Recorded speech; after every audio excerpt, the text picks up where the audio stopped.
Okey, so kita lihat kepada Pascal dulu. Pascal merupakan SI unit bagi tekanan. Kita dah tahu dah tadi. Okey, digunakan dalam bidang sains secara meluas. Nilai tekanan perlu dinyatakan unit PA sebelum digantikan ke dalam rumus fizik. Tekanan atmosfera di puncak Gunung Kinabalu kira-kira 60,000 PA. Jadi PA itu adalah Pascal. Seterusnya mmHg, unit manometrik bagi tekanan. Digunakan dalam bidang perubatan, meteorologi, penerbangan dan juga sains. Tekanan darah adalah 120/80 yang dicetakkan oleh doktor adalah dalam unit mmHg. Jadi tekanan darah kita yang biasa kita ambil tu sebenarnya dia ada dalam unit mmHg. 120 tu atas, 80 tu bawah. Okey. mH2O, satu unit metrik, digunakan untuk tekanan air dalam laut, takungan air dan empangan sebab melibatkan air.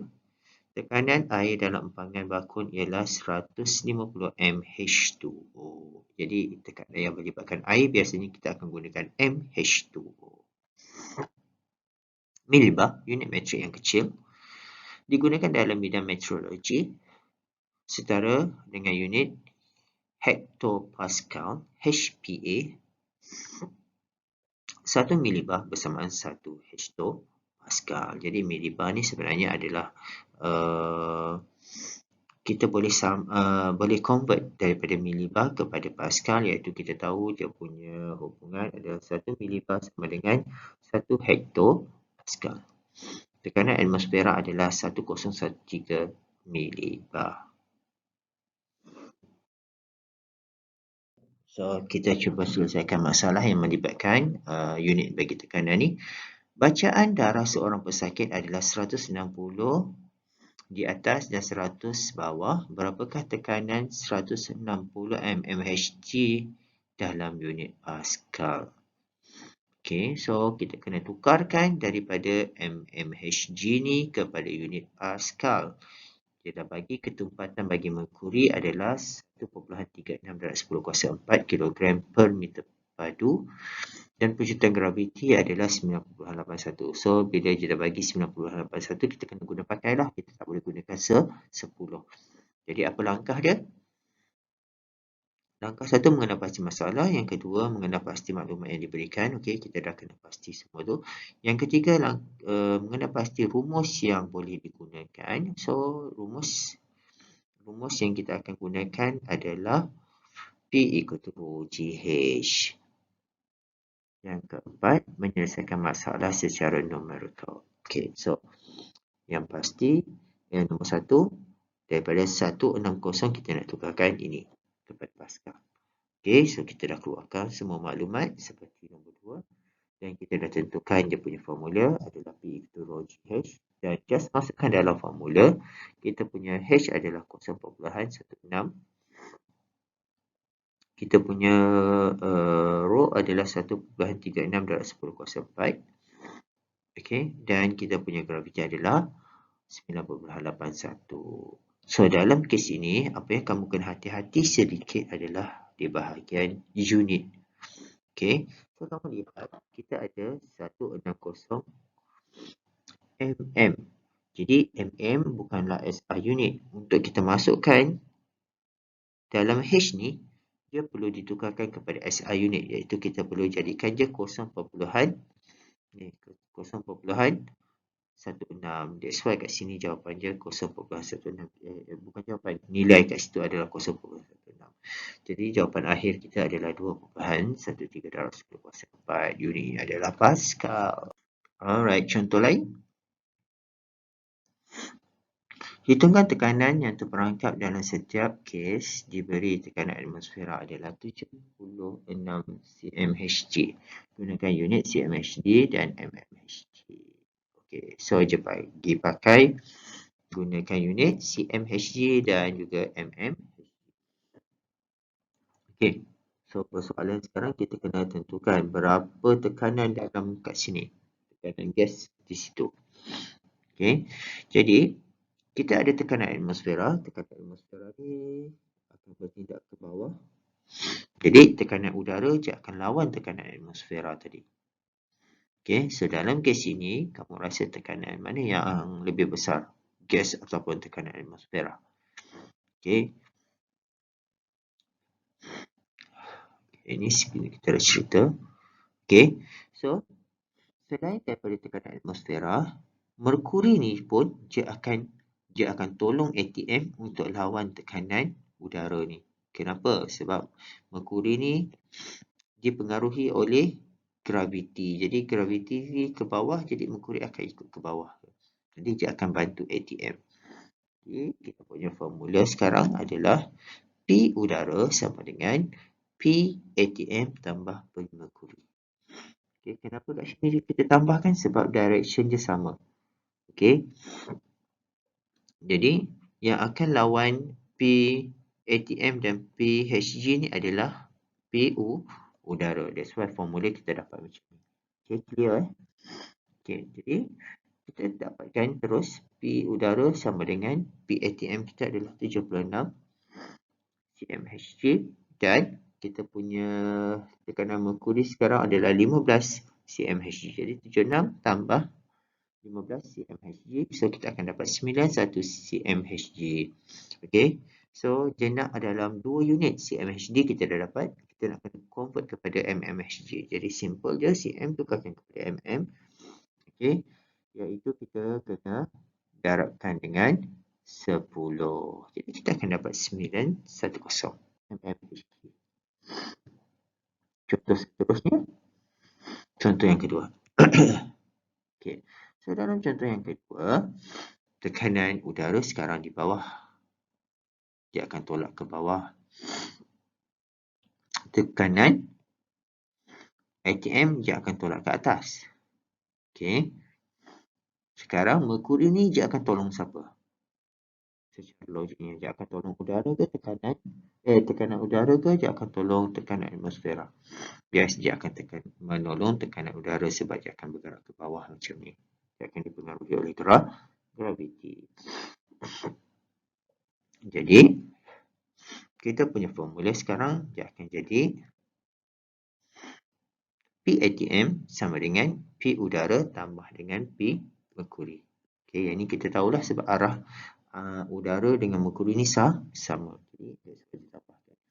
Jadi P udara adalah P ATM tolak dengan P HG. So kita akan dapat 76 tolak 15. Kita akan dapat 61 cmHg. Nak tukarkan kepada mmHg, kita akan dapat 610 mmHg. Okey. Simple. Okay, soalan seterusnya. Yang ni lagilah senang. Bila terbaring macam ni. Okay. So, sekarang.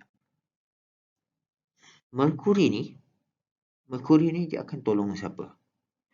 Udara ataupun ATM? Okay, jawapannya tidak ada. So, Merkuri dia akan ke bawah macam ni. Okay, jadi dia tak ada tolong siapa-siapa. Jadi kita terus samakan je ATM sama dengan P udara. Jadi kita akan terus dapat 76 cmHg convert kepada mm 760 mmHg. Okay, kita lihat contoh seterusnya yang melibatkan tekanan atmosfera ni. Rajah menunjukkan susunan radah yang digunakan untuk mengukur tekanan atmosfera. Kirakan tekanan di titik Q, unit cmHg, mmHg dan PA. Okay, jadi kita nak tentukan tekanan di titik Q ni menggunakan 3 unit tadi. Alright, so kita lihat pada Q ni kita ada merkuri setinggi 75 cm. Jadi kita tahu tekanan sepanjang garisan merah yang saya buat ni adalah 75 cmHg. Okay. Dan titik Q ni dia berada lagi di bawah 15 cm merkuri. Okay. Yang warna biru ni pula. So 15 cmHg.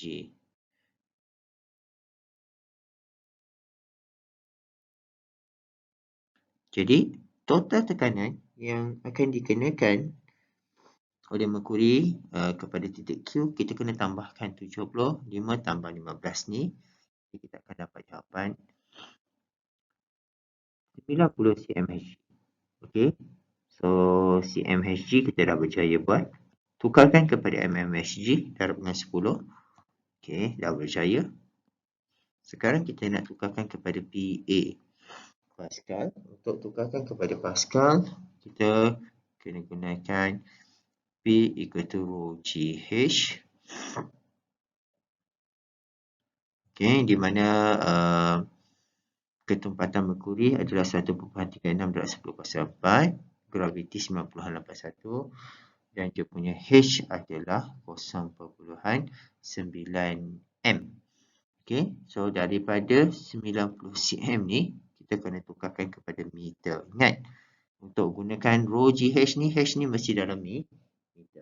Jadi kita teruskan masukkan nilai. So kita akan dapat jawapannya adalah 1.22 darab 10^5 Pascal. Okay, next question. Raja menunjukkan barometer merkuri gas X yang terperangkap di dalam tube kaca. Jika ketinggian terus merkuri adalah 40 cm, Hg dan tekanan atmosfer adalah 75 cm Hg. Hitungan tekanan yang bertindak oleh gas tersebut. Okay, last question. Okay, kita ada tekanan atmosfera yang akan tolak ke bawah, iaitu sebanyak 75 cm Hg. So, dengan arti kata lain, okay, so kalau tanpa gas X ni, sepatutnya kenaikan ni adalah 75 cm Hg. Tapi oleh sebab ada gas ni, kenaikan dia tak sampai 75. Kenaikan dia berkurang menjadi 40. Sebab gas ni telah tolak tekanan atmosfera tu. Dia telah lawan tekanan atmosfera tu. Tapi dia tak lawan banyak. Dia cuma boleh lawan sebanyak menjadi 40 cm Hg. Jadi kita akan tahu berapa tekanan gas ni sebenarnya. So, tekanan gas ni kita just tolakkan je 75 cm Hg tolakkan dengan 40. So kita akan dapat 35. Maksudnya gas ni telah menolak sebanyak 35 cm Hg, menyebabkan kenaikan ni hanya naik 40 cm Hg. Alright, kita lihat kepada contoh pengiraan seterusnya yang melibatkan tekanan ni. Okey, tekanan maksimum yang boleh ditahan oleh sebuah tembok di tepi laut adalah 3.6 darab 10^5 Pascal. Berapakah tekanan maksimum yang boleh ditampung dalam unit mH2O jika ketempatan air adalah rho sama dengan 1.0010^3 kg per meter padu dan graviti adalah 90.81 per saat kuasa 2. Right. So, kita ada maklumat-maklumat yang di atas tadi. So, formula yang kita akan gunakan adalah P equal to rho GH. Okay. So, tak lain dan tak bukan. So, kita kena dapatkan nilai H tu berapa. So, H sama dengan P over rho G. Okay. So, kita nak dapatkan H. H sama dengan P over rho. Actually, ni G. Tolong betulkan. So, this is G. Right, so this is G. Dan kita masukkan semua dalam nilai dalam formula tadi. So, kita akan dapat 36.7 meter. Alright. So, tekanan maksimum bagi dalam unit mH2O adalah P sama dengan 36.7 mH2O. Sebab kita nak dapatkan berapa meter kan. Okay, so kita dapat ni meter. So kita just letakkan H2O. Alright, berapakah tekanan sebenar pada kedalaman 125 meter di dalam sebuah empangan? Alright. So, bila melibatkan tekanan cecair ni, kamu kena ingat ada satu lagi tekanan yang disebabkan udara, iaitu dipanggil sebagai PATM. Jadi kamu jangan kira tekanan pada cecair je, kamu kena tambahkan dengan tekanan atmosfera. Okay. So, pada kedalaman H sama dengan 125, kita nak dalam unit apa? Nyatakan jawapan dalam unit mH2O dan Pascal. So, ada dua unit yang kita kena guna pakai. H2O. Apa ni? Okay, H2O. H2O dan juga Pascal. So, kita kena gunakan dua unit ya. Okay, so kita kena tambahkan tekanan cecair dengan tekanan atmosfera. Okay, so ni kita dah lihat. Okay, so total tekanan adalah PATM tambah P air. So, PATM adalah 10.3. Okay, so dia dah bagi dalam unit mH2O. So, air adalah 125. Terus ambil dia punya ketinggian 125 mH2O. Jadi kita akan dapat, so kita akan dapat unit dia adalah, kuning tak nampak lah pula. Okay, so kita akan dapat, tambahkan saja dia punya ketinggian ni. So, kita akan dapat 135.3 mH2O. Sekarang kita nak tukarkan kepada Pascal pula. Kita akan gunakan formula apa kelas? P equal rho G H. So, H kita adalah 135.3, memang dalam unit meter, jadi tak ada masalah. Kita just masukkan saja dalam formula. So, kita akan dapat nilai nanti adalah 1.33 darab 10.6 Pascal. So, simple je betul. Okay, so kamu diberi maklumat pada tekanan atmosfera pada aras laut adalah 100,000 Pascal. Pada ketinggian 5,650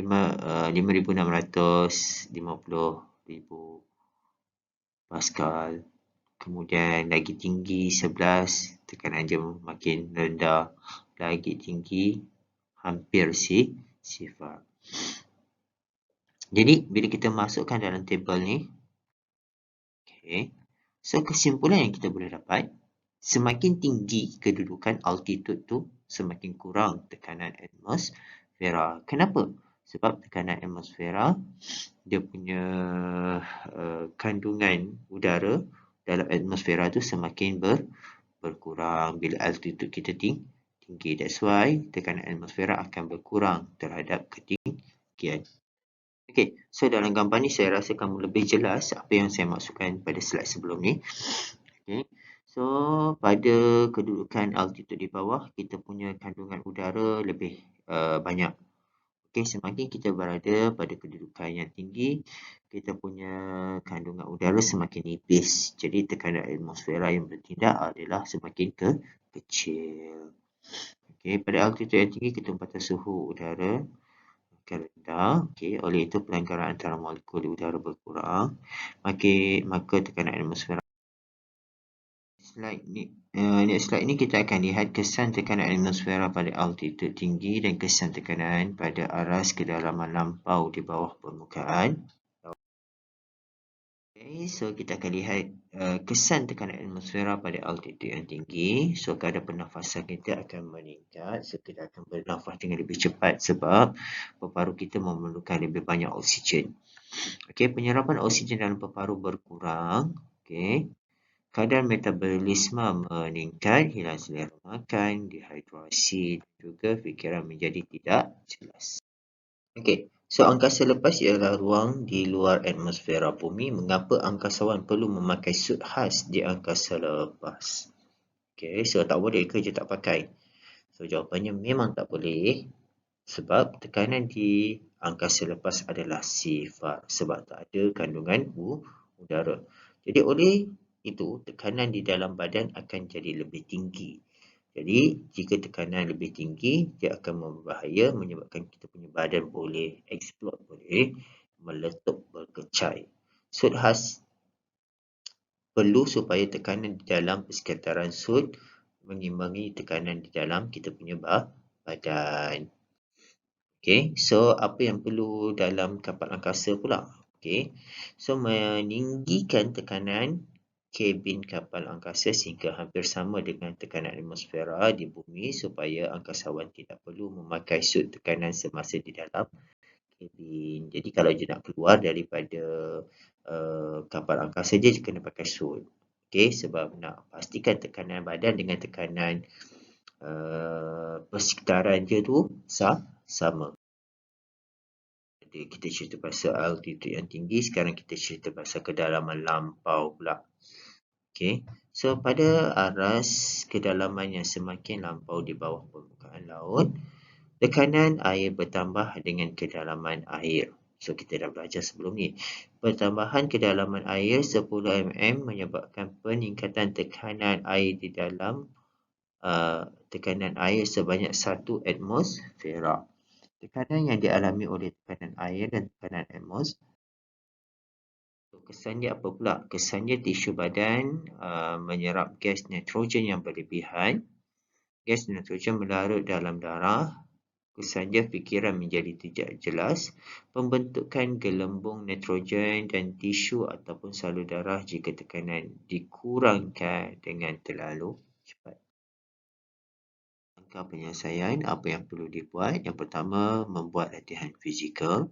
Yang kedua, memakai sud penyelam untuk melambatkan kehilangan haba dari badan, naik semula dengan perlahan ke permukaan laut supaya gelembung nitrogen tidak terbentuk dalam tisu dan salur darah. Kita bincang pasal kapal angkasa, sekarang kita cerita pasal kapal selam pula.